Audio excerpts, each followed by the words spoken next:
Assalamualaikum warahmatullahi wabarakatuh. Alhamdulillah alladzi arsala rasulahu rahmatan lil alamin wa anzala kitabahu hudan lil muttaqin. Asyhadu an la ilaha illallah ilahul awwalin wal akhirin wa asyhadu anna Muhammadan abduhu wa rasuluh shadiqul anbiya'i wal mursalin. Amma ba'du. Hadirin pemirsa yang dirahmati oleh Allah Subhanahu wa taala. Syukur kehadirat Allah Subhanahu wa taala karena kita bersama-sama dianugerahi kesempatan oleh Allah Subhanahu wa taala untuk berjumpa kembali dalam majelis ilmu ini. Mudah-mudahan bahasan kali ini memberikan manfaat bagi saya pribadi dan manfaat bagi kita bersama. Tak lupa saya ingin menyampaikan marhaban ya Ramadan. Man shoma Ramadan imanan wa ihtisaban ghufira lahu ma taqaddama min dhanbi. Barang siapa yang berpuasa di bulan Ramadan karena iman kepada Allah dan karena ihtisab. Ihtisab itu karena cinta kepada Allah Subhanahu wa taala, karena takut kepada Allah Subhanahu wa taala, karena malu kepada Allah Subhanahu wa taala, maka menurut Rasulullah Allah akan mengampuni dosa-dosa kita. Hadirin dirahmati oleh Allah Subhanahu wa taala, kita saat ini akan bahas tentang bagaimana keagungan kepribadian Rasulullah sallallahu alaihi wasallam. Hadirin yang dirahmati oleh Allah Subhanahu wa taala, sebelum Rasulullah meninggal dunia, Rasulullah agak lama dikaruniai sakit oleh Allah Subhanahu wa taala. Suatu ketika Rasulullah memanggil Bilal, menyampaikan kepada Bilal untuk mengumumkan kepada para sahabat supaya berkumpul di masjid. Tidak begitu lama para sahabat sudah berkumpul di masjid menunggu kedatangan Rasulullah. Mereka memang sangat rindu terhadap tausiah Rasulullah Sallallahu Alaihi Wasallam. Pada saat itu Rasulullah dipapah menuju mimbar. Kemudian Rasulullah duduk di mimbar seraya bersabda kepada para sahabat, "Wahai sahabatku, apakah aku sudah menyampaikan bahwa Allah Subhanahu wa taala itu adalah satu-satunya Tuhan yang patut disembah?" Kemudian para sahabat dengan serempak menyampaikan, "Iya ya Rasul, engkau sudah menyampaikan bahwa Tuhan yang patut disembah hanya Allah Subhanahu wa taala." Kemudian Rasulullah bertanya lagi tentang beberapa hal dan dijawab oleh para sahabat dengan serempak, "Iya ya Rasul, engkau sudah menyampaikannya." Sampai pada pertanyaan terakhir yang membuat para sahabat sangat bersedih. Rasulullah menyampaikan, "Sebentar lagi aku akan dipanggil Allah Subhanahu wa taala. Namun sebelum aku menghadap Allah Subhanahu wa taala, aku tidak ingin memiliki hutang kepada kalian semua." Maka Rasulullah bertanya, "Siapakah di antara kalian yang aku memiliki hutang kepada kalian? Siapakah di antara kalian yang aku memiliki hutang kepada kalian?" Rasulullah Shallallahu Alaihi Wasallam memulainya 3 kali. Kemudian para sahabat di hatinya masing-masing, "Bagaimanakah mungkin kami punya hutang kepada engkau ya Rasulullah? Yang ada kami yang punya hutang pada dirimu ya Rasulullah." Hati mereka mengatakan seperti itu. Begitu Rasulullah Shallallahu Alaihi Wasallam sangat berjasa kepada mereka dan tidak dimungkinkan Rasulullah memiliki hutang kepada para sahabat. Hadirin dirahmati oleh Allah Subhanahu wa taala, setelah diulang 3 kali, tiba-tiba ada seorang sahabat namanya Ukasha yang tiba-tiba berdiri, "Ya Rasulullah, seandainya ini dianggap hutang, maka engkau harus membayarnya saat ini. Seandainya ini tidak dianggap hutang, maka engkau tidak perlu membayarnya." Para sahabat semuanya melihat Ukasha dengan rasa geram dan marah Bagaimana mungkin seorang sahabat mengatakan bahwa Rasulullah punya hutang pada dirinya? Kemudian Rasulullah langsung bertanya, silakan Ukasah, sampaikan, ceritakan kapan aku punya hutang pada dirimu. Kemudian Ukasah menceritakan suatu ketika pada saat perang Uhud, engkau akan memukul bagian belakang dari kudamu, tetapi ternyata kudamu itu cambuknya itu tidak mengenai belakang kudamu, tapi mengenai tubuhku yang saat itu bertelanjang. Hadirin dirahmati oleh Allah Subhanahu wa taala. Kemudian Rasulullah menjawab, itu termasuk hutang Ukasah dan aku akan membayarnya saat ini. Hadirin dirahmati oleh Allah Subhanahu wa taala. Kemudian Ukasah mulai ke depan, kalau begitu ya Rasul, maka engkau harus membayarnya saat ini dengan aku mencambuk dirimu. Para sahabat geram kepada Ukasah. Bahkan ada yang berteriak bahwa Ukasah itu tidak tahu diri. Akan tetapi Rasulullah meredamkan semua amarah mereka dengan menyampaikan, ini urusanku dengan Ukasah sebagai manusia. Kemudian Rasulullah menyuruh Bilal untuk mengambil cambuk di rumahnya Fatimah, putranya.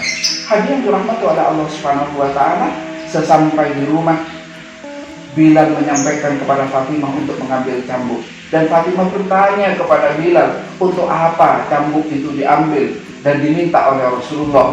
Kemudian dengan sedih Bilal menyampaikan, cambuk ini untuk memukul Rasulullah, sebab Rasulullah dulu pernah memukul kuda, tetapi tidak mengenai kuda, tapi mengenai sahabat, dan dia minta gantinya untuk dipukul saat ini. Saat itu tiba-tiba Fatimah menjerit, sejadi-jadinya ayahku Rasulullah sedang sakit, dia sedang sakit. Kalau sahabat Ukasah memang mau mencambuk ayahku Rasulullah, cambuklah aku. Tapi kata Bilal, sesuai dengan pesan Rasulullah, bahwa yakul adami, ini urusan Rasulullah dengan seorang sahabat. Hadirin dirahmati oleh Allah Subhanahu wa taala, tidak lama kemudian Bilal membawa cambuk, kemudian diberikan kepada Ukasah. Pada saat Ukasah maju dan mau mencambuk Rasulullah, dihalang-halangi oleh Abu Bakar. Ukasah, aku sahabat yang pertama kali beriman kepada Rasulullah. Aku yang pertama kali bersaksi bahwa Rasulullah adalah Rasul Allah Subhanahu wa taala. Cambuklah aku sebagai pergantinya. Hadirin dirahmati oleh Allah Subhanahu wa taala. Rasulullah menyampaikan, Abu Bakar, silakan duduk. Ini urusanku dengan Ukasah. Sehingga Ukasah semakin ke depan. Pada saat semakin ke depan, Umar bin Khattab kemudian maju menghalanginya. Ukasah, cambuklah aku, jangan Rasulullah. Aku dulu membenci Muhammad. Telingaku sakit kalau mendengar nama Muhammad. Bahkan aku ingin menyakiti Muhammad. Tapi saat ini jangan sampai ada orang yang bisa menyakiti Rasulullah. Kalau ini menyakiti Rasulullah, sakitilah aku, pukullah aku. Lagi-lagi Rasulullah mengatakan, Umar, duduklah. Ini urusanku dengan Ukasah. Umar duduk. Majulah Ukasah. Tetapi Ali bin Abi Thalib kemudian berdiri menghalangi Ukasah. Ukasah, aku sepupu Rasulullah. Darahku dengan Rasulullah darah yang sama. Pukullah aku. Dengan meminta kepada Ukasah. Akan tetapi hadirin yang dirahmati oleh Allah Subhanahu wa taala, Rasulullah lagi-lagi menyampaikannya. Ali, silahkan duduk. Ini urusanku dengan Ukasah sebagai hakul adami. Hadirin dirahmati oleh Allah Subhanahu wa taala, masyarakat mulai menangis. Ukasah makin berdiri ke depan. Tiba-tiba dua cucu Rasulullah menarik tangan Hasan dan Husain, menarik tangan Ukasah. Paman, jangan pukul kakekku. Kakekku itu amat sayang kepadaku. Kau pukullah aku saja. Dengan kau memukul aku, maka engkau sudah menyakiti kakekku. Silahkan pulangku, silahkan pulangku, silahkan pulang. Sahabat pada saat itu histeris, menangis. Akan tetapi lagi-lagi Rasulullah meredam tangis mereka dengan mengatakan, cucuku, ini hakul adal, ini urusanku dengan Ukasha, kamu duduklah. Akhirnya Hasan dan Husain duduk, sehingga Ukasha makin ke depan. Hadirin yang dirahmati oleh Allah Subhanahu wa Ta'ala, tapi sahabat pada saat itu tidak terbendung lagi. Dia menangis karena haru. Dia marah kepada Ukasha. Bagaimana mungkin seorang sahabat akan mengganggu Rasulullah, dan Rasulullah sebentar lagi akan meninggal dunia. Rasulullah saat itu dalam keadaan sakit. Kemudian Ukasha menatap Rasulullah dengan menyampaikan, bagaimana saya bisa memukulmu ya Rasul, sedangkan engkau di atas mimbar dan aku ada di bawah. Kalau engkau memang bersedia dipukul olehku, silahkan turun ke sini duduk di dekatku. Makin marah masyarakat. Tapi Rasulullah manusia yang memiliki kepribadian yang agung. Dia tidak merasa, tidak marah kepada Ukasha, tidak merasa dihina karena dia harus membayar hutang yang pernah dia lakukan. Hadirin yang dirahmati oleh Allah Subhanahu wa Ta'ala, kemudian Rasulullah minta kepada para sahabat untuk dituntun di papan, diturunkan ke bawah. Kemudian Rasulullah duduk di kursi.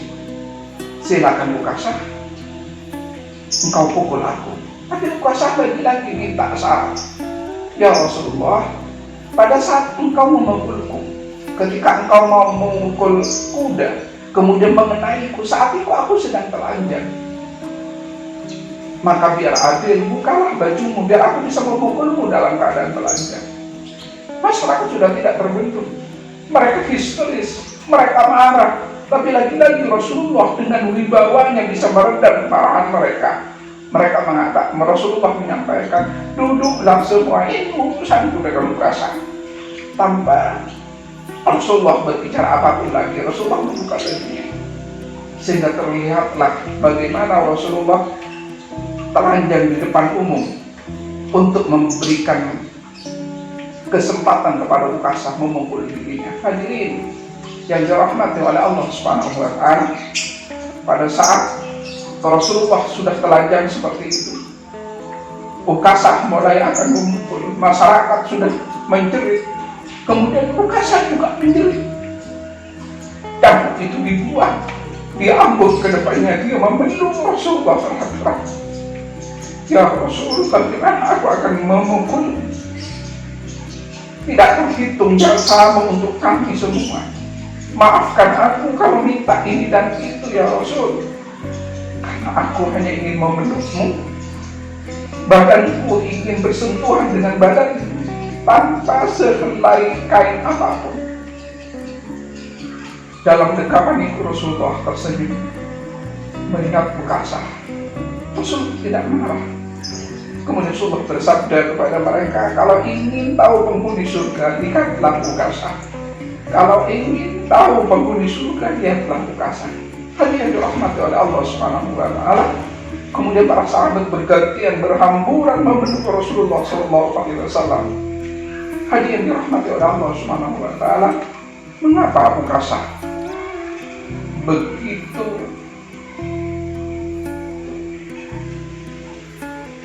kekeh untuk minta Rasulullah dekat dan telanjang dada? Karena Ukasha pernah mendengar Rasulullah, barang siapa yang menyentuh tubuhku, maka dia akan dihindarkan dari api neraka. Itu alasan pertama dari Ukasha. Yang kedua, tidak ada seseorang yang lebih hebat dari Rasulullah. Tidak ada seseorang yang lebih santun dari Rasulullah. Tidak ada seseorang yang lebih mulia dari Rasulullah. Tidak ada seseorang yang bisa membuat hatinya bahagia selain Rasulullah. Maka baginya memeluk Rasulullah adalah sesuatu cita-cita yang sudah lama ada pada dirinya. Hadirin yang dirahmati oleh Allah Subhanahu wa Ta'ala, bahkan ketika Rasulullah SAW diminta membuka bajunya, Rasulullah sama sekali tidak marah. Saking agungnya kepribadian Rasulullah SAW.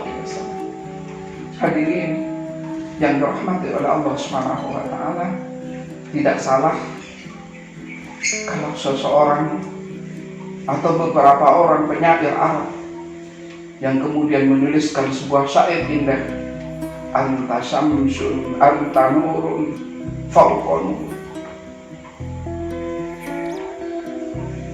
anta syamsun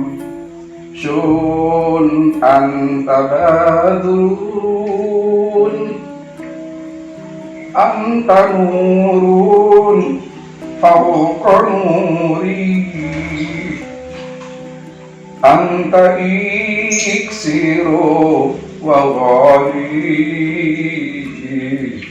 anta misbahu syudur. Engkau matahari yang bisa menerangi kami ya Rasul, kata sahabat. Engkau bulan yang bisa menyejukkan hati kami ya Rasul. Engkau adalah cinta kami ya Rasul. Ya Habibi ya Muhammad, ya Arusal Hafiqaini, ya Mu'ayyad ya Mumajjad, ya Imam al-Qiblataini. Hadirin yang dirahmati oleh Allah Subhanahu wa Ta'ala, mari kita mentauladani sifat dari Rasulullah yang pertama. Hadirin dirahmati oleh Allah Subhanahu wa Ta'ala, Rasulullah manusia yang selalu mendahulukan sifat adil. Allah berfirman, "I'dilu huwa aqrabu lit-taqwa." I'dilu huwa aqrabu lit-taqwa. Adillah engkau, sebab adil itu dekat kepada takwa. Jadi walaupun dirinya sebagai presiden umat Islam, walaupun dirinya sebagai Rasulullah, akan tetapi kesalahan yang pernah ia perbuat walaupun tidak sengaja. Rasulullah tidak sengaja memukul Ukasha. Rasulullah mungkin tidak tahu saat itu bahwa cambuknya mengenai Ukasha. Tetapi ketika Ukasha mengatakan bahwa harus dibayar, Rasulullah membayarnya. Maka pelajaran yang pertama, adillah. Pelajaran pertama adil, sebab adil adalah dekat dengan takwa. Yang kedua, Rasulullah tidak memiliki jiwa diskriminatif. Rasulullah tidak memiliki jiwa diskriminatif. Rasulullah tidak pernah memandang kasta daripada Ukasha. Rasulullah tidak pernah memandang, tidak pernah mengukur antara dirinya dengan Ukasha. Ketika dia punya hak untuk minta pertanggungjawaban, Rasulullah memberikannya. Maka ajaran Islam tidak mungkin diskriminatif. Bahkan ketika Rasulullah berada di Madinah dan saat itu ada kafir dhimmi, kafir yang tidak mengganggu orang Islam, kemudian Rasulullah dengan lantangnya mengatakan, jangan pernah menyakiti orang kafir yang tidak mengganggu kita. Kalau engkau menyakiti orang kafir, maka seperti menyakiti. Hadirin dirahmati oleh Allah Subhanahu wa Ta'ala, saudara-saudara kita non muslim, ingat bahwa Muhammad Rasulullah, ajaran agama tidak pernah diskriminatif. Jadi kalau ajaran agama ditegakkan, jangan pernah takut jenengan semua akan didiskreditkan. Ketika kita membaca syahadat, mengakui Allah Subhanahu wa Ta'ala dan mengakui Muhammad Rasulullah, maka tidak akan ada tangan umat Islam yang menyakiti jenengan yang non muslim. Jangan pernah khawatir. Agama Islam adalah agama kasih sayang. Bahkan ketika Rasulullah kepepet dan dirayu oleh orang kafir untuk menyembah, Rasulullah hanya mengatakan, lakum dinukum waliyadin. Itu agamamu, agamamu, agamaku. La a'budu ma ta'budu. Aku tidak akan pernah menyembah apa yang kamu sembah. Apa kata Rasulullah? Wala antum a'buduna ma'abud. Aku tidak akan pernah memaksa kau menyembah Tuhanku. Hadirin dirahmati oleh Allah Subhanahu wa Ta'ala, ajaran Islam tidak diskriminatif. Yang ketiga,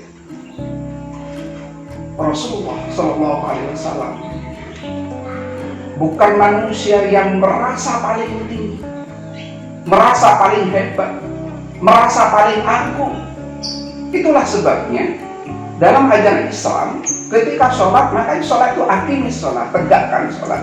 Apa yang paling banyak kalimat yang ada di dalam sholat? Kalimat takbir, Allahu Akbar. Pada waktu mulai sholat, Allahu Akbar, takbiratul ihram. Pada saat mau rukuk, Allahu Akbar, sami Allahu liman hamidah. Ketika mau sujud, Allahu Akbar, Allahu Akbar, Allahu Akbar, Allahu Akbar. Setiap gerakan pasti ada kalimat Allahu Akbar. Allah yang maha besar, Allah yang maha tinggi, Allah yang maha agung, Allah yang maha segala-galanya, Allah yang maha merajai. Apa artinya? Islam mengajarkan pada diri manusia agar tidak merasa lebih hebat dari orang lain. Allah yang maha tinggi, maka manusia tidak boleh merasa tinggi. Allah maha kaya, maka manusia tidak boleh merasa kaya. Allah maha segala-galanya, maka manusia hina yang tidak memiliki apapun. La haula wa la quwwata illa billah. Bagi orang pintar yang merasa paling pintar, kemudian Allah menyampaikan, aku tidak pernah memberikan ilmu kepada diri kamu kecuali hanya setetes.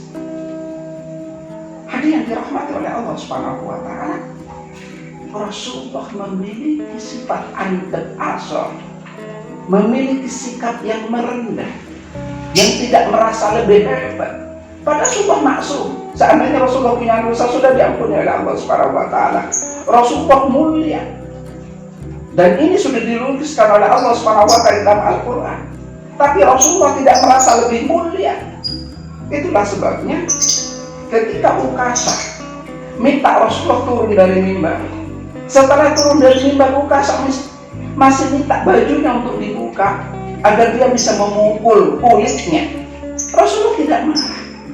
Hadirin yang dirahmati oleh Allah Subhanahu wa taala, mari kita ittiba'i Rasul, mencontoh sifat-sifat Rasul. Hadirin yang dirahmati oleh Allah Subhanahu wa taala, yang keempat, sifat yang sangat melekat pada diri Rasulullah adalah al-amin. Rasulullah pemegang amanah. Walaupun para sahabat menghalang-halangi agar Rasulullah tidak dipukul, Umar menghalang-halangi, Abu Bakar menghalang-halangi, Ali menghalang-halangi, bahkan cucunya yang sangat dicintainya juga menghalang-halangi, tapi Rasulullah memegang amanah. Ketika hutang itu harus dibayar, maka Rasul harus membayarnya dengan dirinya sendiri, bukan dengan kekuatannya, bukan dengan orang lain. Hadirin yang dirahmati oleh Allah Subhanahu wa taala, begitu agung sifat Rasulullah sallallahu alaihi wasallam, sehingga siapapun yang mengenal Rasulullah, baik itu sahabat Rasulullah maupun orang-orang yang memusuhi Rasulullah, mereka semua kagum kepada Rasulullah. Tidak heran kalau tiba-tiba ada seorang peneliti yang tiba-tiba menempatkan Rasulullah orang yang terbaik di dunia. Sekali lagi, ada peneliti sosial yang menyampaikan bahwa Rasulullah manusia terbaik di dunia. Orang ini beragama Islam, orang ini tidak beragama Islam. Mereka meneliti sesuai dengan kapasitas keilmuan dirinya. Dia tidak bisa membohongi bagaimana Rasulullah adalah manusia super di dunia, paling hebat di dunia, paling baik di dunia, paling mulia di dunia. Hadirin yang dirahmati oleh Allah Subhanahu wa taala, mungkin yang sedikit ini dari sekian banyak sifat-sifat mulia Rasulullah, mudah-mudahan kita bersama bisa mencontoh kesabaran Rasulullah, kemuliaan hati Rasulullah, keadilan Rasulullah, pemegang amanah Rasulullah. Mudah-mudahan kita semua menjadi umat Muhammad Rasulullah sallallahu alaihi wasallam. Wassalamualaikum warahmatullahi wabarakatuh.